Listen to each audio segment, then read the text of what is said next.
Dear learners, I am Christina Georgy, your academic counselor for the course code BEGC105, which is titled American Literature. So today we will discuss one of the most celebrated and renowned poems by the American poet Emily Dickinson. So this poem is titled Because I Could Not Stop for Death. Dear learners, some of you must have studied this poem as part of your school days. See, this is a very renowned poem which has been prescribed across the syllabi of various universities. Before we move further, let me remind you that this is a specialized session specifically designed for the BEGH learners.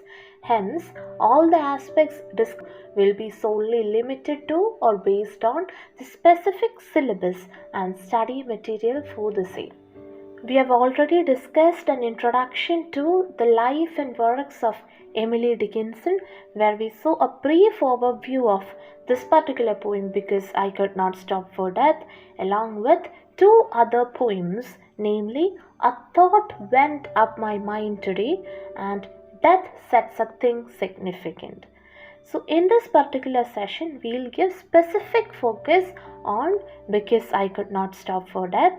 I help you with the detailed explanation and analysis of this particular poem.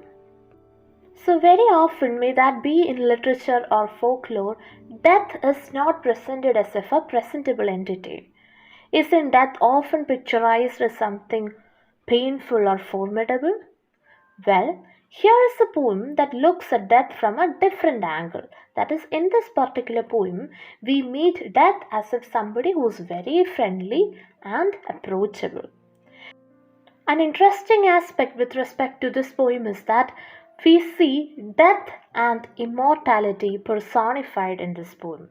That is, this piece of poetry by Dickinson deals with death and immortality in a manner that is quite singular.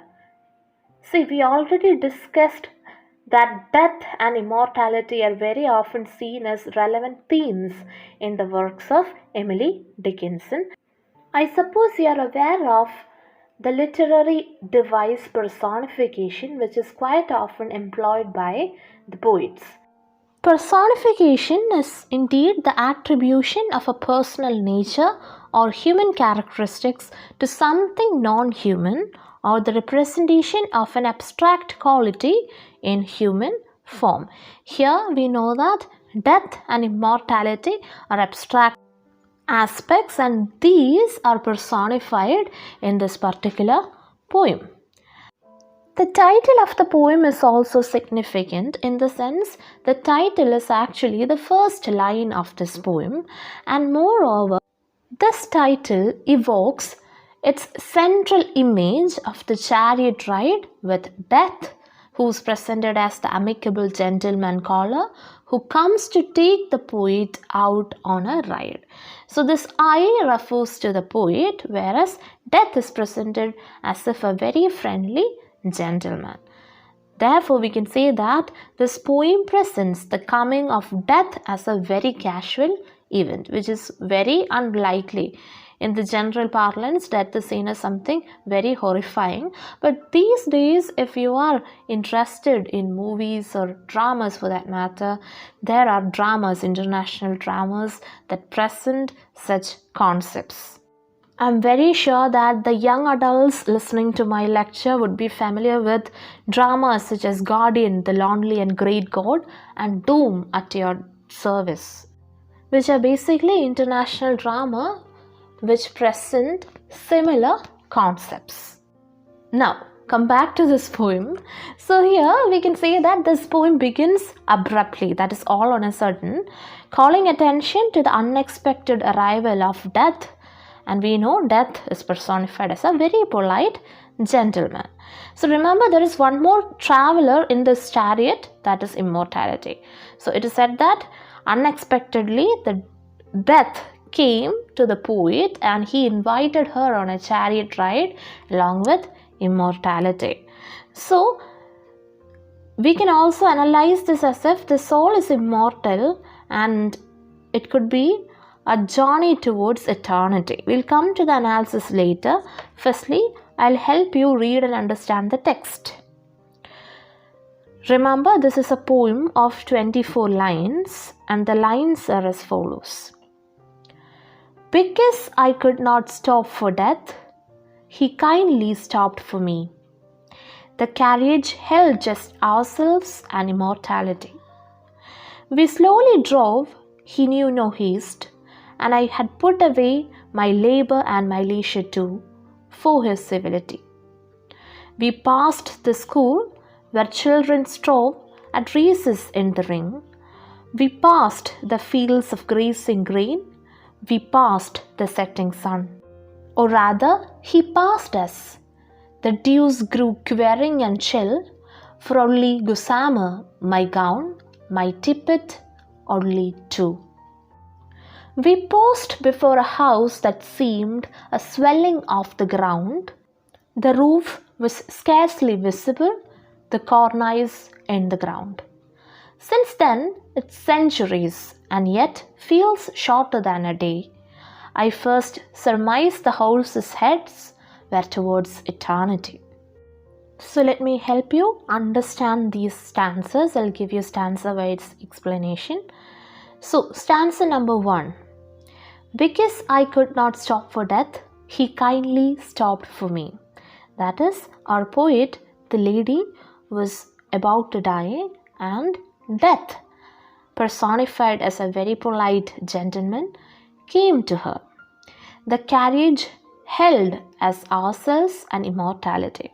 That is, death invited her to ride the carriage with him. But surprisingly, our poet found out that it was not just the two of them, but also immortality who was part of this carriage journey. Moving on to the second stanza. We slowly drove, he knew no haste, and I had put away my labour and my leisure too, for his civility. So we can understand that death was not only polite but also quiet, enduring and understanding. He was not at all in a hurry. He drove the carriage slowly, making the poet quite comfortable, and it is just because of his civility, civility of death, that she went with her, putting away all her labor and leisure. See, she wasn't much prepared for death, but considering his civility, she decided to accompany death. So civility refers to formal politeness and even courtesy in behavior. If you are not familiar with the term, this is the meaning. Moving on to the third stanza.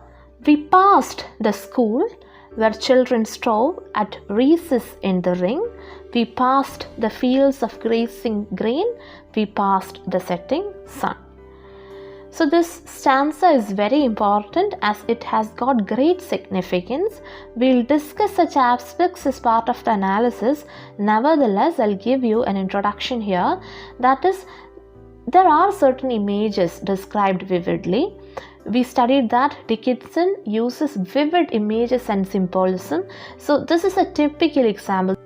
Stanza uses not only symbolism but also vivid imagery. That is, firstly, the image of the school where children are actually playing during recess. Recess means their break time, and they also passed the fields of grazing sun and the setting sun. So right from childhood to adulthood and old age, the stages of life, this aspect is mentioned here. We'll discuss while we do the analysis.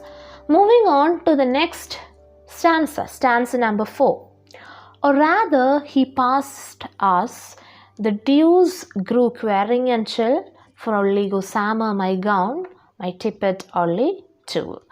So here we understand that the journey continues and time passed by, and it was a very long journey, and gradually our poet begins to feel cold because she is wearing a very light dress, a gown which is made of tulle, which is basically a material. If you find the vocabulary used as if unfamiliar, you may please refer to the glossary. Everything is mentioned in vivid details as part of the glossary. Moving on to the fifth stanza. We paused before a house that seemed a swelling of the ground. The roof was scarcely visible, the cornice in the ground. So this is a foreshadowing of her own grave. That is, they paused in front of the grave because she was moving to eternity and afterlife. Alright.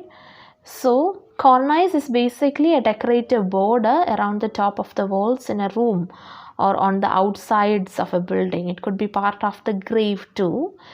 So moving on to the last stanza. Since then, it's centuries and yet feels shorter than a day. I first surmised the horses' heads were towards eternity. It is then that she gradually recognized that this is her journey towards eternity. Dear learners, let me remind you that it is important for you being literature students to identify the structure of the poem. That is, remember, this is a 6 stanzas long poem with 4 lines each in each stanza. That is, 6 into 4 gives you 24 lines. And what about the rhyme scheme? If you look closely, you'll identify that this is a poem written with a loose AB rhyme scheme. Dear learners, we already studied that Emily Dickinson made use of unconventional mechanics of language, like the frequent use of dashes, ungrammatical phrasing, strange and stunning images, and even a aphoristic wit, which have later influenced many of the 20th century poets. So here also you see such examples, that is, there is this use of dashes and pauses throughout the poem. These are used as line breaks. Hence, we can make sure that enjambment is used throughout this poem. Enjambment is basically a technique where a line is cut before its natural stopping point. That is through the use of dashes and pauses. Did you know that she has capitalized the first alphabet D in death and I in immortality? See, she has made use of capitalization. I am referring to occasional capitalization. Why do you think she has done so? See, the purpose of using capitalization is that capitalization can make the words seem more emphasized or important. Alright? Yes. Similarly, as we mentioned, there is also this personification of death and immortality involved in this poem. You could also see a few alliterations and other literary aspects in this poem. We have discussed all such aspects in a separate video. If you're interested, you may refer to that too. So the overall mood of the poem is quite emotional. Remember the central message, that is, death is filled with uncertainty, but death doesn't have to be scary always.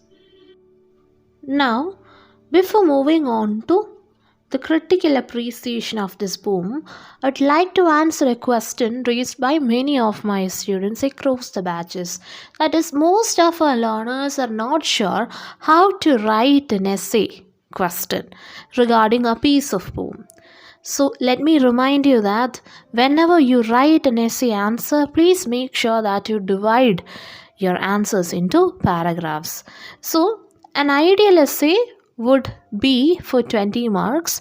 I believe your essay is also for 20 marks. If you are not sure, you may refer to our previous question paper analysis. Suppose you have to write a 20 marks essay question. The next doubt that everybody has is regarding the page limit or the number of words. See if the word count is mentioned in your question paper. If there is no word count mentioned, then you could write for 4 to 5 pages for a 20 mark question. Then again, let me emphasize that it is the content that matters. If you don't write the relevant points despite producing around 4 to 5 page long lengthy answer, I'm very sure that you are not going to score well. So make sure that you write relevant content, and content matters rather than page numbers. So if you are wondering how to frame such an answer, please refer to my video on how to write an essay answer. That will certainly help you. So moving on to this particular case in point. So regarding this particular poem, you can start with an introduction. So this can include the life and works of our particular poet in concern, Emily Dickinson. You can also mention the major themes and writing styles of Dickinson. The next paragraph could be a brief overview of this poem, the central aspect in this poem. Later, you can move on to the critical appreciation and finally conclude with suitable conclusions of your own. So now let's focus our attention towards the critical appreciation. So if you are familiar with Alan Tate, he is basically a literary critic who is associated with new criticism. So Alan Tate calls this particular poem, Because I Could Not Stop for Death, as one of the perfect and greatest poems in the English language. So this could be included as your answers part somewhere towards the end of your answer, your essay question. So the poem deals with death and immortality, two recurring themes in Emily Dickinson's poetry. And the poem conceives of death in terms of routine life, not as something alien and sublime. That is, death is presented as something very identifiable and approachable. Okay, yes. So we learned that death, being personified, is presented as a gentleman who has kindly stopped to take the poet out on a drive, that too in his carriage.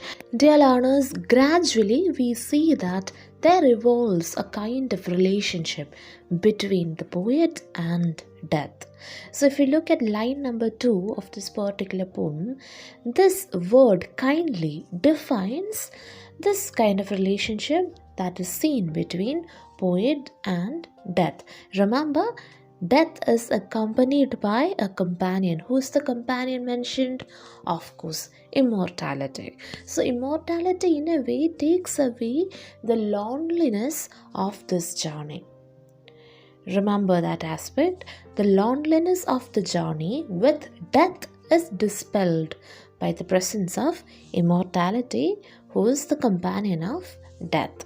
So this also brings in a religious element. How does that bring in the religious element? It is because death is considered as if the gateway to immortality in many religious thoughts. Nevertheless, the terror of death is diminished or decreased by presenting death as a kind gentleman. He is compassionate enough to take a lady out for a ride. The lady mentioned is none other than our poet. So death has the compassionate mission of taking the poet out of her woes of the world. Now, the relationship between the poet and death is further defined in the second stanza. That is, if you look at the second stanza, we see the kind of relationship that is shared between the poet and death. So what's the kind of relationship they have? They do have a smooth, unstrained relationship. Very often that is not expected, because death is often considered as something to be feared of. So death here is in no hurry. The poet affirms that he knew no haste. That's mentioned in line number 5. So death shows an easy, very familiar intimacy that is reassuring for the poet. Hence, the poet feels so comfortable enough to go out for a ride with death. So the poet bids farewell to the world. She knew what she was doing. Though too preoccupied with life, like most human beings, to wait for death, she leaves her labor and leisure, that is all her worldly interests, just to accompany death. So this unhurried movement, the carriage also hints at the slow-paced hearse heading on to the burial ground. That is, it in a way it denotes her journey towards death and thereafter to the afterlife. So that's all regarding the second stanza.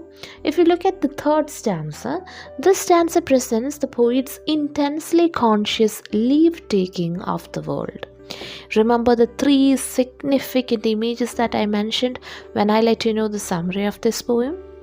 Yes, so Emily Dickinson renders it through a fine economy of words, a vivid description, and imaginary is used. And the poet presents three images. Which are the three images? We already saw them. 1. Playing school children. 2. Fields of grain. And 3. The setting sun. So these images seem to represent the three stages in human life. Which are the three notable stages with respect to these images? Of course, you guessed it, right? Childhood, maturity, and old age. So the labor and leisure of the second stanza mentioned are made concrete in the joyous activity of children at play. And this joyous activity is contrasted with the passivity of nature, the gazing sun, the middle age.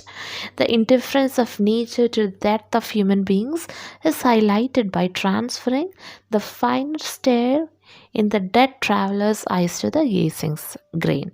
So this is also an important aspect to remember. Finally, the third image, that is the setting sun, brings in darkness. We are referring to the eternal darkness associated with death. So the sequence of images can also be explained as the natural route of a funeral procession. You know how a funeral procession is. So here all these images, passing the school, the outlying cornfields of the village, and moving on to the remote cemetery. So we see that as part of the next paragraph. That is, when the poet says that the carriage passed the setting sun, she has not come to terms with the unknown realms into which she has now entered. She had no clue, but soon enough she realized her mistake and comprehended that she is out of the bounds of human time.